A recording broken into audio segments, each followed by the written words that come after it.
Ever had that gut feeling something wasn't right in your perfect life? I did, and it all started with 5 simple words I overheard one Tuesday evening.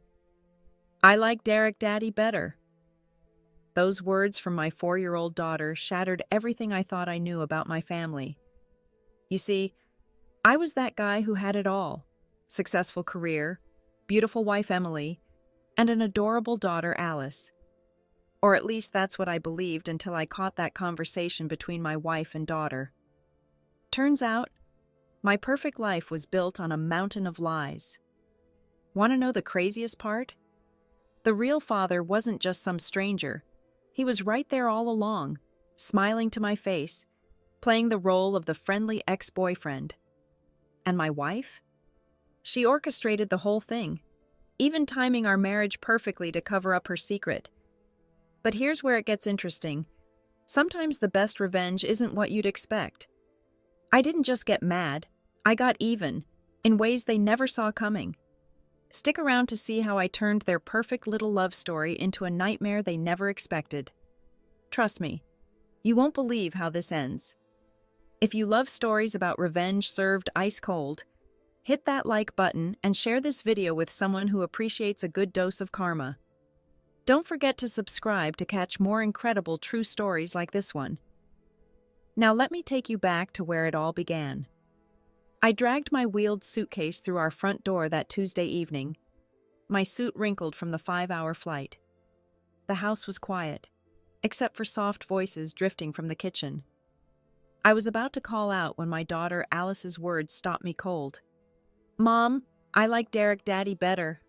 Her small voice carried through the crack in the door. "Can we go on the roller coasters again?" Through that slim opening, I watched my wife Emily's face soften in a way it never did for me. She gently tapped our daughter's nose. Our daughter, or so I'd thought for 4 years. "Of course, sweetie," she said. "He's your real daddy." The word real echoed in my head for days. When the paternity test results arrived at my office, I chain-smoked by the window, watching the city lights blur through the glass. The cigarette smoke curled around me like a shield, until my secretary Henry's knock shattered my trance. "Morgan, great news!" He waved a stack of papers, then wrinkled his nose at the smoke. "We landed the Apex Group project." "Just leave it there," I managed, barely seeing him. After he left, I finally forced myself to open the envelope. The clinical words confirmed what Alice's innocent comment had revealed. I wasn't her father. But here's the strange thing. Instead of rage or heartbreak, I felt oddly peaceful. Like finally solving a puzzle that had been nagging at the back of my mind. All the pieces started falling into place. That surprise candlelit dinner years ago, the wine, Emily's unusual casualness about protection when she'd always been so strict about it before. "I'm in my safe period," she'd said that night, her voice steady in a way I now recognized as calculated. The signs had been there all along. Emily, who'd sworn she never wanted children, suddenly embracing motherhood. Her difficult pregnancy that had made me vow to never put her through it again. I'd been such a fool. She'd known all along that she was carrying Derek's child, her first love from her time abroad. Ours was a marriage of convenience, arranged when her family's business was sinking and needed my family's help. But for me, it had never been just business. I'd loved Emily for years before we married, watching her from afar, knowing her heart belonged to someone else. Derek, the boyfriend from overseas, the one she'd supposedly left behind. 5 years of marriage, and all I had were borrowed moments. I'd convinced myself that patience and devotion would eventually win Emily's heart. After Alice came along, the ice between us seemed to melt, or so I foolishly believed. Now I knew better. My daughter had 2 fathers, and I was the only one who hadn't known. My phone lit up with Emily's message. "Henry told me you're back from your trip. Why haven't you come home? Alice has been asking for you." I stared at those words, a bitter laugh escaping my throat. Home. I'd gone there last week, hoping to surprise them with an early return. Instead, I discovered my entire life was built on sand. No man could walk away from that unchanged. So I'd quietly packed a bag and moved to an apartment near the office, needing space to think, to breathe. "I'm busy lately. It's more convenient to stay near the office," I texted back, watching as the message was delivered but remained unread. Typical Emily. She'd probably dismiss it without a second thought, just like she'd dismissed my feelings all these years. Was I the fool in this story? Had I been wrong to pour my heart into what was supposed to be just a business arrangement? When her next message came, I let it sit there unanswered. The phone rang almost immediately. Emily's voice cut through the line, sharp as a knife. "Marcus Morgan, didn't you see my message?" "Sorry, working late." "Working late?" Her laugh was cold. "Do you even remember you're a married man? Alice asks for you every day. How could you do this to her?" The words I wanted to say burned in my throat. Did she remember she was a married woman? Did she ever think about how she'd betrayed not just me, but our vows? But then my eyes fell on the family photo on my desk, the three of us at the beach last summer, Alice's ice cream-stained smile, Emily's rare, genuine laugh. The words died unsaid. "Alice is sick and wants cake," Emily said flatly, hanging up before I could respond. A moment later, my phone pinged with the hospital location. I looked at that photo again, at Alice's face. Sweet, innocent Alice, who called me Daddy with such trust. The daughter I'd raised and loved, even if she wasn't mine by blood. Some bonds run deeper than DNA. Standing up, I grabbed my coat. There was a bakery nearby that made Alice's favorite red velvet and chocolate cakes. Whatever was happening between Emily and me, Alice shouldn't have to suffer for it. I reached Alice's hospital room, cakes in hand, only to freeze at the sound of her excited voice. "Derek, Daddy, Alice was very brave today. I took my medicine and got my shots." Through the doorway, I saw him, a man in a white coat, his presence both professional and intimate as he stood by Alice's bed. So this was Derek, Emily's first love. He reached down to ruffle Alice's hair with easy affection. "My little girl is so good," he said, and the words felt like needles in my chest. Emily stood nearby, watching them with a look I'd never seen in our 5 years of marriage. Soft, unguarded, full of love, they formed a perfect picture: mother, father, and child. Biologically speaking, they were the real family. I was the intruder holding pastry boxes and years of misplaced hope. A weight pressed against my chest, making it hard to breathe. I felt ridiculous standing there with my carefully chosen cakes, caught between stepping forward and retreating. The decision was made for me when Derek spotted me, one eyebrow raising behind his gold-rimmed glasses. "Marcus Morgan?" The warmth vanished from Emily's face at my name. She turned, fixing me with an icy stare. "Why are you only here now?" Her eyes flicked dismissively to the cake boxes. Derek already brought Alice her dinner. The irony stung. I'd waited in line at Alice's favorite bakery, and now the gesture would be brushed aside like everything else I'd ever done. But Derek, perhaps sensing the tension, stepped in with a diplomatic smile. "Alice didn't eat much today. She can have this for her after-dinner dessert." Alice's face lit up at those words. "I want an after-dinner dessert," she clapped, her excitement piercing through the adult undercurrents in the room. "No, you can't," Emily said firmly. "After brushing your teeth, you can't eat anything. You'll get cavities." But Derek wasn't having it. "She's still young, growing," he argued gently. "I think Alice is too thin." Something in his tone made Emily soften, and she sighed. "You spoil her too much." Alice, clever as always, recognized her mother's weakening resolve and celebrated. I'd stepped into the room by then, but I might as well have been a ghost. None of my usual places in this family scene existed anymore. Derek, noting Emily's surrender, reached for the cake bag in my hands with casual authority. "Marcus Morgan, hand it over," he said, as if he were the master of the house, as if he were Emily's husband. Derek's eyes held an unmistakable challenge as he reached for the cake. He knew his power here, how Emily would never accept such rule-bending from me, how my opinions about Alice's upbringing had always been dismissed. Something dark and bitter rose in my chest as I watched Emily, who hadn't spared me a single kind glance since I'd entered the room. Every move Derek made felt deliberate, calculated to remind me of my place, or lack of one. Even Alice hadn't called me Daddy once. The realization hit me like a physical blow. Had I been too accommodating all these years? Had my patience been mistaken for weakness? Here I was, raising another man's child while Emily didn't even bother to hide their connection anymore. Looking at Derek's outstretched hand, his long surgeon's fingers reaching for my peace offering, something inside me snapped. I let out a harsh laugh and dropped the cake boxes into the trash. "No need," I said, my voice unfamiliar even to myself. "If she's already had dinner, what's the point of dessert?" The room went silent. Then Alice's wail broke through. "I want dessert! Daddy's so mean! I hate Daddy!"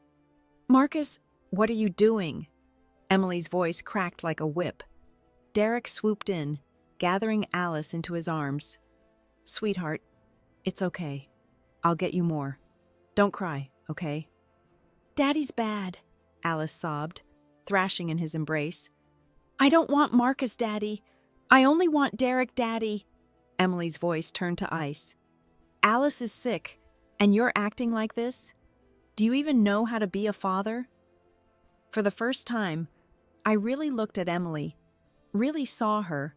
Her elegant features, once so beloved to me, now seemed twisted with contempt. "I don't know how to be a father," I said slowly. "But isn't there one right here?" She started to snap back, but something in my eyes made her stop cold. "You three are a family after all," I continued. "Don't push the role of father onto me anymore." I turned and walked out, Emily's face pale as ash behind me. To my surprise, she followed, catching up at the elevator and grabbing my arm, breathless. "Marcus, what was that about? What's going on with you?" I turned to face Emily at the elevator, her hand still gripping my arm. "What about you?" I asked quietly. "Are you feeling guilty?" Her momentary shock gave way to a sneer. "Guilty? I'm asking what you meant just now." Even now she was playing ignorant, trying to maintain her charade. Something in me finally broke. "Let's get a divorce," I said, the words falling like stones between us. I should have said this a week ago when I first saw those test results, instead of clinging to false hope about Alice and deluding myself that Emily might care even a little. "Divorce?" Emily's composure cracked. "Why are you bringing this up out of nowhere?" "Emily," I kept my voice soft but firm, "you might not realize this, but I understand you better than you think. If you had nothing to hide, if your conscience was clear, you wouldn't be chasing me down right now." The color drained from her face. I felt her fingers trembling against my arm, and for a moment, I almost pitied her. With a sad smile, I pulled away and stepped into the elevator. As the doors slid closed, I caught her trying to speak, but whatever words she had died on her lips. Back in my downtown LA apartment, packing took barely any time. 5 years of marriage, and everything I truly owned fit into a single suitcase. While I worked, my phone buzzed repeatedly with Emily's calls. When I ignored them, the messages started flowing. "Marcus, did someone tell you something? Are you serious about the divorce? You need to understand, our marriage affects both the Collins and Morgan families." I laughed without humor. I'd thought her following me meant something, guilt perhaps, or regret.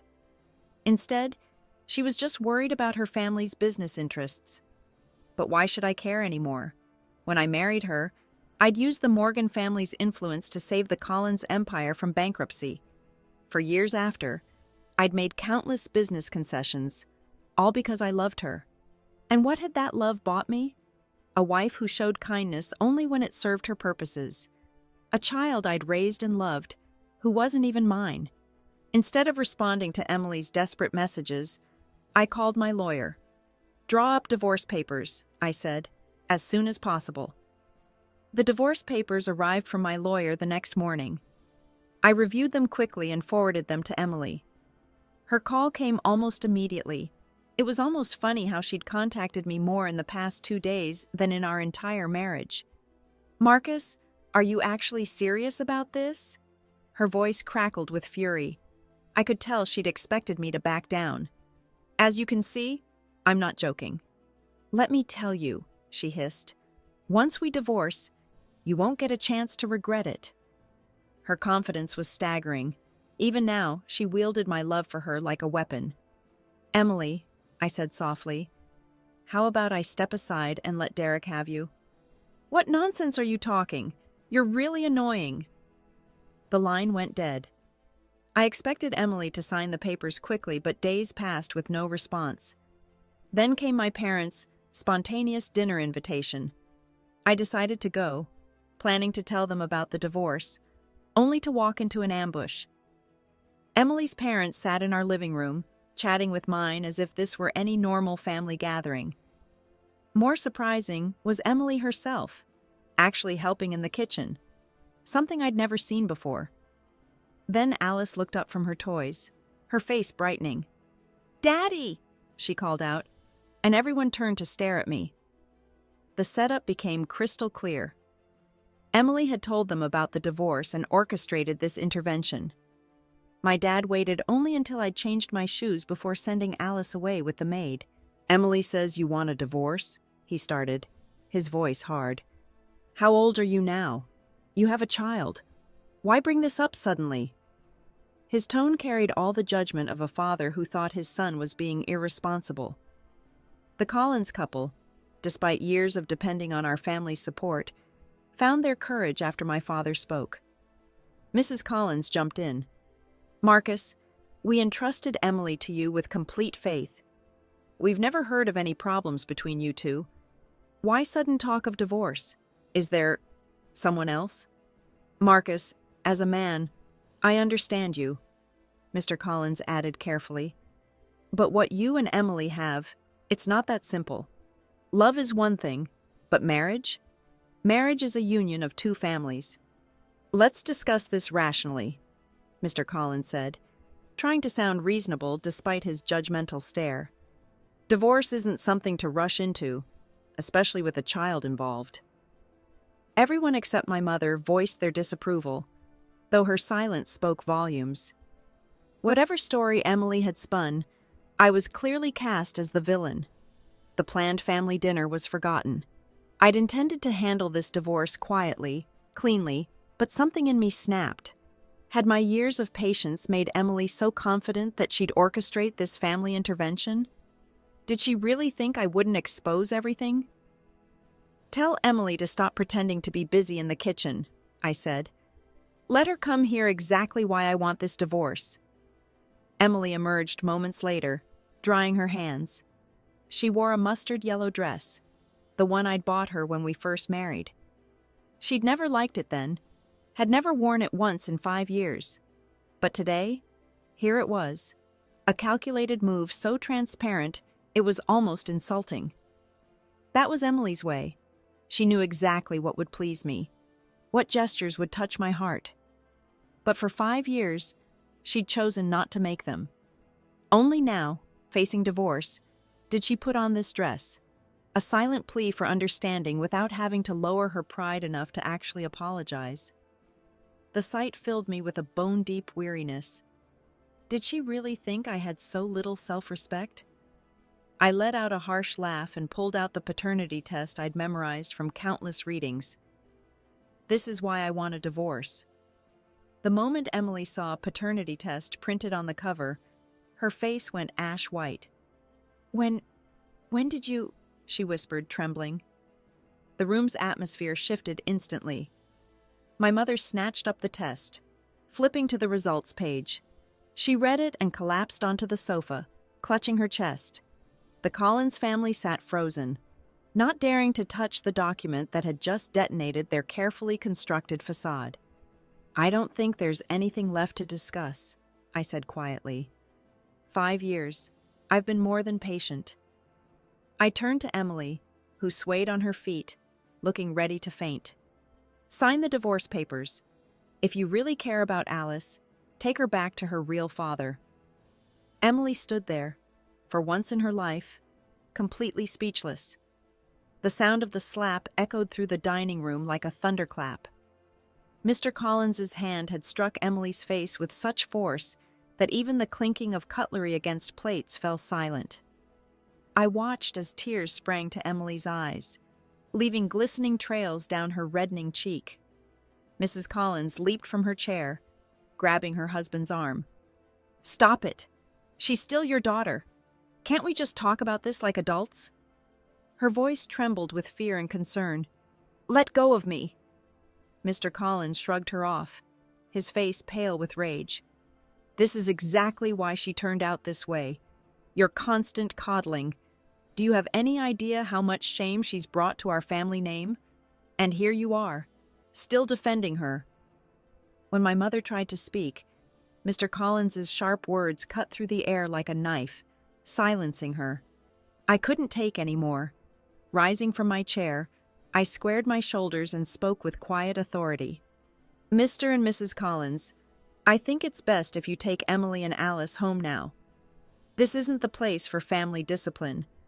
I need time with my parents to explain everything." "Marcus," Mr. Collins started, but something in my expression made him stop. Emily stood rooted to the spot, her world visibly crumbling around her. Her father grabbed her arm roughly. "Move! Haven't you humiliated yourself enough for one day?" I watched as Mrs. Collins trailed behind them, clutching little Alice, too afraid to challenge her husband's anger. The fancy dinner lay abandoned, barely touched. After spending an hour calming my parents and explaining things, I returned to my apartment. The sight that greeted me made me pause. Emily sat huddled on the floor by my door, her once perfect hair now a tangled mess. I'd changed the lock code the day I decided to end our marriage, leaving her locked out. She looked up at my approaching footsteps, her eyes red-rimmed. "Are you happy now, Marcus? My father had never laid a hand on me in my entire life. You made him hit me for the first time." She struggled to her feet, her mustard yellow dress now wrinkled and making her pale face look almost ghostly in the dim hallway light. The angry red handprint on her cheek was impossible to miss. Was she trying to make me feel guilty? All I felt was a bitter sort of irony. "How can you even show your face here?" My voice came out harsh, unlike anything I'd used with her in our 5 years of marriage. I could see my words hit their mark as her eyes welled up with fresh tears. I unlocked the door and stepped inside, blocking her when she tried to follow. "We're getting divorced, Emily. This isn't your home anymore." "Why are you being so cruel?" Her voice cracked as she bit her trembling lip. Looking straight into her eyes, I delivered the truth she needed to hear. "You had another man's child, told that child I was just playing pretend as her father, and you both laughed behind my back. Who's really being cruel here? I know you never loved me when we married, but was being faithful too much to ask?" I stared at Emily, feeling a mix of exhaustion and bitterness. "Why are you still here? Derek's back in your life, and Alice knows he's her real father. I'm stepping aside so you three can be a proper family. Isn't that what you wanted all along?" "No, Marcus, please. It's not that simple. Let me explain," Emily pleaded, her voice breaking. "There's only one thing I need to know," I cut her off sharply. "Is Alice Derek's child?" The way her face crumpled said everything, but she still managed a tiny nod. My jaw tightened. "Then sign the divorce papers. If you don't, I'll take this to court. Don't say I didn't warn you about disrespecting the Collins name." I slammed the door in her face, but her voice carried through. I'm not leaving until you hear my side of the story. She slid down against my door, a gesture of stubborn determination that only fueled my anger. How laughable. Did she really think she could win me back? I retreated to my study, trying to lose myself in work, but her presence lingered like a shadow. Deep into the night, the doorbell's persistent ringing finally broke my concentration. Emily's sobs echoed through the door. Marcus, I know I was wrong. Please, just let me explain everything. I stayed silent, but she continued. Can't you find it in your heart to give me one more chance? It was surreal seeing Emily, who had always maintained such careful composure, completely breaking down outside my door. The neighbors had started complaining about the noise. After a moment's consideration, I pulled out my phone and dialed Derek's number. Come get her. Within minutes, he arrived, practically carrying a hysterical Emily away.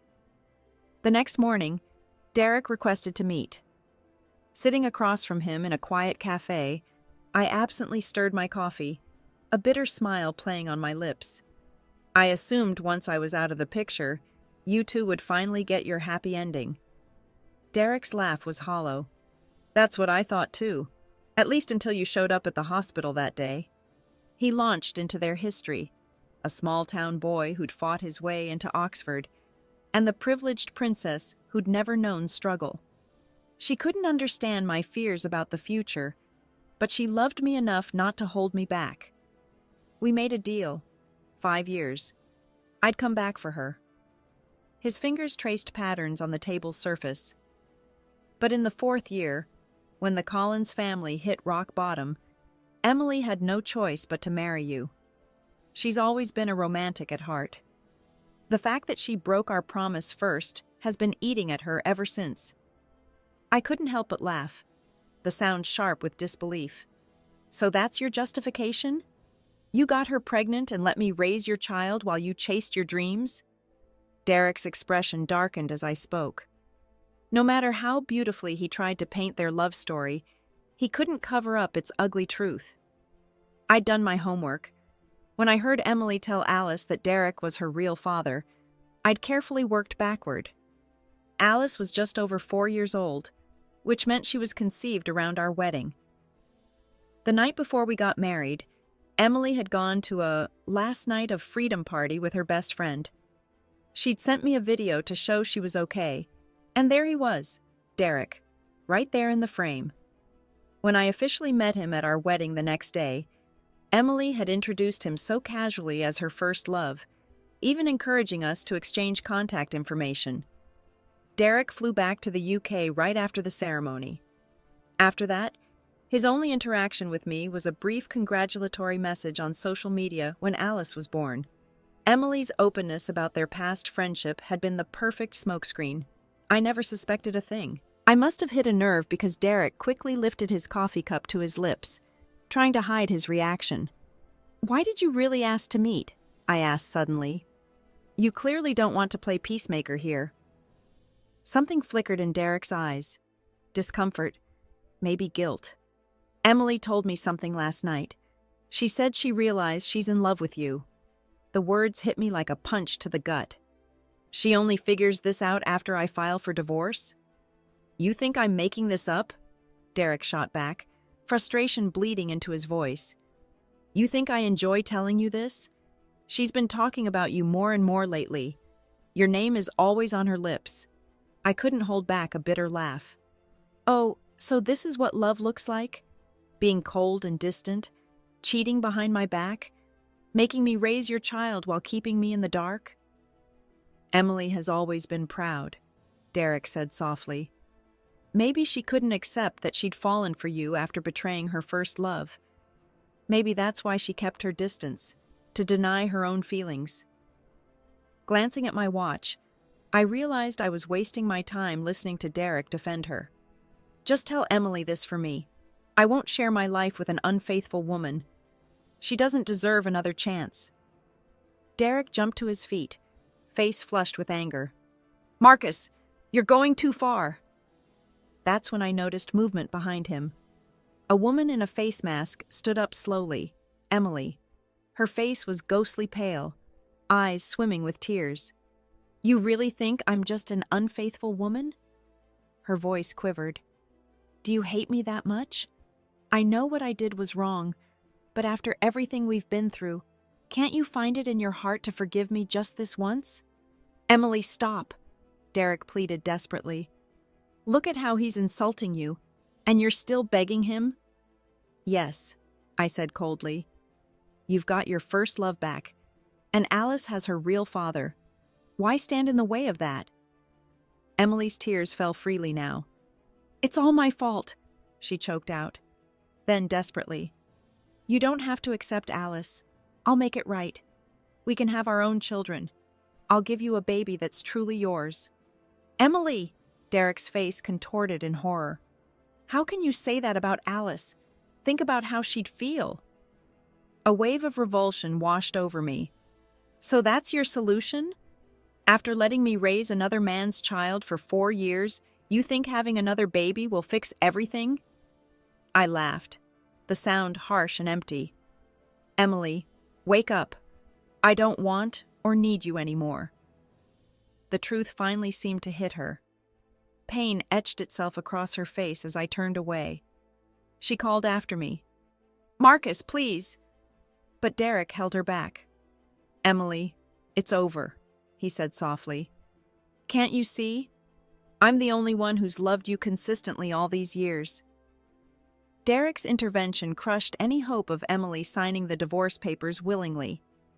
I had no choice but to let my lawyers handle it. The scandal that followed was exactly what the Collins family had feared. Under their pressure to avoid further shame, Emily finally signed.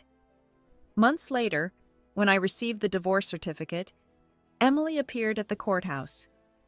She was a shadow of her former self, thinner, with none of that proud confidence that had once defined her. Outside the courthouse steps, she caught my arm. Marcus, could we have one last meal together? I shook my head. Let's just be strangers next time we meet. Her lip trembled as tears welled up again, but I walked past her to my car. Through the window, I saw Derek holding Alice's hand as they passed by. He scooped the little girl into his arms, and something in my chest tightened. What exactly was Emily regretting now? When I had given her everything, she'd been consumed with thoughts of Derek, convinced our marriage was a betrayal of their pure love. Now that I was walking away, she suddenly couldn't let go, all while ignoring Derek, who'd been waiting faithfully at her side. Did she even understand what love meant? She seemed to chase after idealized fantasies. First Derek, now me. She never learned to appreciate the person standing right in front of her. After the divorce, my mother started playing matchmaker again. I didn't resist, though finding the right match wasn't simple. When Emily heard about it, she started calling late at night. She wouldn't speak, just cry until I hung up. After this happened a few times, I blocked her number. 6 months later, fate introduced me to Susie, the vice president of Top Group, one of our business partners. From our first meeting, something just clicked between us. A few months of dating Susie led to our engagement, but somehow Emily found out, and she completely unraveled. One night, she showed up at our home, drunk and hysterical. I was beyond frustrated and had to call Derek to collect her. Susie, bless her heart, handled it with remarkable grace. She knew our whole history and never held it against me. After our wedding, Susie and I spent our honeymoon in the UK. Upon our return, Derek appeared at my office, looking haunted. Emily's agreed to marry me, he announced, his voice hollow. Congratulations, I offered, but he just gave a bitter laugh. She only said yes after finding out about your honeymoon with Susie. It's pure spite, nothing more. I could only pat his shoulder, seeing the fear of an uncertain future in his eyes. What could I say? Some battles you have to fight alone. Life has a way of creating awkward encounters. I ran into Emily again at the hospital's obstetrics department while accompanying Susie for her 3-month prenatal checkup. Emily was there too, her pregnancy already showing. Derek hovered around her protectively. but the way she looked at him now, it was different from before. The tenderness was gone. "If you're too busy, just go," she snapped at Derek. "Why put on this show during my checkup? Isn't this your baby too? Back when I was pregnant with Alice, Marcus?" Hearing my name in that context made my skin crawl. I quickly steered Susie in another direction. Over Christmas dinner, my mother brought up some gossip. "That Emily Collins, she's with her first love now, but it's not going well. I saw her at the mall, heavily pregnant, dragging Alice around. The poor child was throwing a tantrum, and Emily, she just hit her right there in public. I felt so sorry for Alice." "Mom, please," I cut in. "The baby Susie's carrying is your real granddaughter." She gave me a stern look. "Do you think I'm senile? Of course I know that."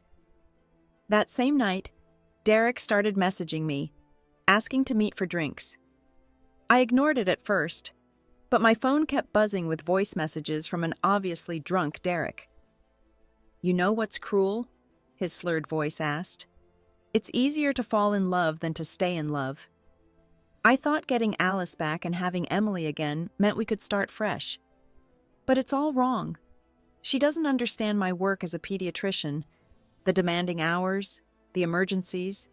She's always comparing me to you, saying how you were just as busy but still made time for her when she needed it." Derek's drunken sobs filled our bedroom through the phone speaker. Susie turned to me, shocked. "You're still in contact with him? He's a cheater. How can you be so forgiving?" I calmly put my phone away and pulled her close. Her eyes widened with sudden understanding. "This wasn't accidental, was it?" A smile played at my lips. Of course it wasn't.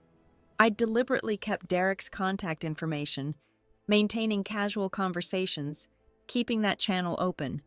I made sure he saw every perfect moment of my life with Susie, while his dream marriage to Emily crumbled around him. Unlike me, Derek didn't have family wealth to fall back on. Everything he had to earn.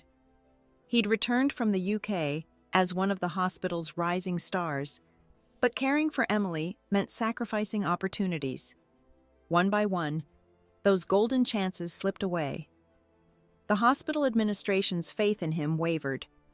Without powerful backing, the best he could hope for now was a department head position, a far cry from his earlier potential. He'd pour out his frustrations to me, treating me like a trusted friend. Sometimes I had to fight back laughter at the irony. After Emily's pregnancy, he'd brought his parents to help care for both her and Alice. The close quarters with his mother-in-law created constant tension. When Emily was my wife, my mother might have disliked her coldness, but she'd kept her peace. Now, living with Derek's family, Emily's true colors were showing. Watching their situation deteriorate brought me a deep satisfaction. Call me petty if you want. But Derek wasn't some innocent victim. What kind of man sleeps with his ex-girlfriend the night before her wedding? He'd known Alice was his daughter all along, yet he'd smiled to my face for years. Why shouldn't I enjoy watching their perfect reunion fall apart? Susie laughed softly. "You're something else, playing the forgiving friend while orchestrating their downfall. Everyone thinks you're so naive, but you might be the most calculating of all."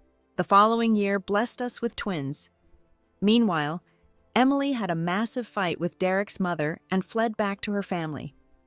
The argument had sent his mother to the hospital, and upon recovering, she demanded Derek divorce Emily. The Collins family retaliated by pulling strings at the hospital, getting Derek suspended. His carefully built life shattered like glass. I sent him one final photo, my perfect family portrait, before deleting his contact forever. Seeing them both brought so low finally allowed the anger I'd carried for so long to fade away. Looking back at it all now, I can't help but smile at how things turned out. That divorce that once felt like the end of my world, it was actually the beginning of something better. Here I am, blessed with beautiful twins and a wife who truly loves me, while Emily and Derek's perfect love story crumbled under its own weight. You know what's funny? Emily thought she was so clever, playing her games all those years. But in the end, Karma had other plans. She lost her comfortable life, her family's respect, and even Derek's love. And Derek, the rising star doctor who thought he could have it all? Now he's suspended from his job, his dreams shattered, all because he couldn't resist destroying someone else's marriage. Some people might call what I did calculated or cold. But you know what? Sometimes the best revenge isn't about getting mad. It's about getting even and then moving on to build something better. While they're stuck fighting with their in-laws and dealing with their messy lives, I'm here enjoying every moment with my real family.